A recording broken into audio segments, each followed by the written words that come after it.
Halo teman-teman semua.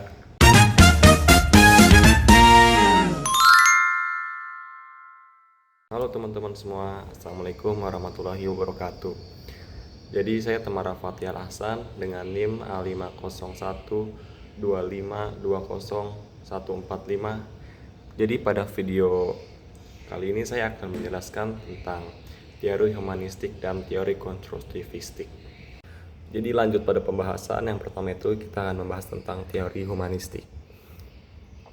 Teori humanistik ini adalah pendekatan dalam psikologi yang menekankan bahwa manusia pada dasarnya baik, memiliki potensi untuk berkembang dan mampu menentukan jalan hidupnya sendiri. Fokus utamanya adalah pada pengalaman subjektif, kebebasan memilih, serta pencarian makna hidup. Adapun beberapa tokoh dalam teori ini, yang pertama itu ada Abraham Maslow dan kedua ada Carl Rogers. Ciri-ciri pendekatan humanistik, yang pertama itu ada fokus pada potensi positif manusia, yang kedua menekankan kesadaran diri, yang ketiga mengutamakan makna hidup, lalu yang terakhir itu lebih optimis dibanding teori lain. Dan lalu ada pun kelebihan dan kekurangannya. Yang pertama, kelebihannya itu teori ini tuh menghargai keunikan individu, memberikan pandangan positif tentang manusia, lalu relevan dalam pendidikan dan konseling. Dan kekurangannya adalah teori ini kurang ilmiah atau sulit diukur secara objektif. Yang kedua ini teori ini terlalu idealis.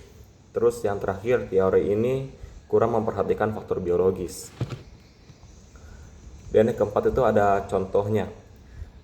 Contohnya di sini, contoh pertama itu teori humanistik itu fokus pada minat, potensi, dan keinginan siswa untuk berkembang. Lalu ada pun contohnya di bidang pendidikan atau di sekolah. Guru itu menerapkan pendekatan dari Carl Rogers. Yang pertama itu guru tidak hanya mengajar, tapi juga memahami perasaan siswa. Lalu yang kedua, guru itu memberi kebebasan siswa untuk berpendapat.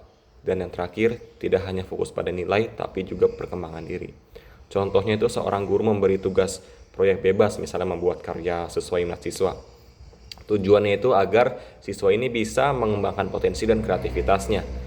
Oke, jadi lanjut pada teori selanjutnya, yaitu teori konstruktivistik, yang dimana teori ini adalah pendekatan dalam pembelajaran yang menyatakan bahwa pengetahuan dibangun sendiri oleh individu melalui pengalaman, interaksi, dan refleksi, bukan sekedar menerima informasi secara pasif. Adapun tokoh utama pada teori ini yaitu ada Jean Piaget dan Lev Vygotsky. Adapun ciri-ciri pembelajaran konstruktivistik, yaitu yang pertama itu siswa aktif, lalu yang kedua itu guru sebagai fasilitator bukan sebagai pusat informasi, yang ketiga pelajar itu melalui pengalaman langsung, dan yang terakhir itu diskusi dan kerja kelompok penting. Adapun contoh penerapannya seperti di kelas, guru itu tidak langsung memberi rumus, tapi memberi masalah terlebih dahulu. Lalu siswa itu diminta mencari solusinya sendiri. Contoh pada pelajaran matematika, siswa diminta menemukan rumus luas segitiga melalui percobaan. Lalu yang selanjutnya itu ada kelebihan dan kekurangan teori ini. Yang pertama itu kelebihannya itu pemahamannya itu lebih mendalam. Yang kedua, melatih berpikir itu lebih kritis.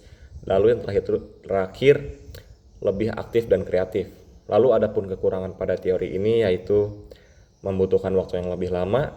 Yang kedua, tidak semua siswa mudah beradaptasi. Dan yang ketiga itu butuh guru yang terampil. Adapun perbedaan singkat dengan teori yang pertama itu, teori humanistik itu kan fokus pada perkembangan diri dan emosi saja. Lalu kalau teori konstruktivistik ini fokus pada bagaimana pengetahuan dibangun. Oke, sekian video dari saya akhiri. Wassalamualaikum warahmatullahi wabarakatuh.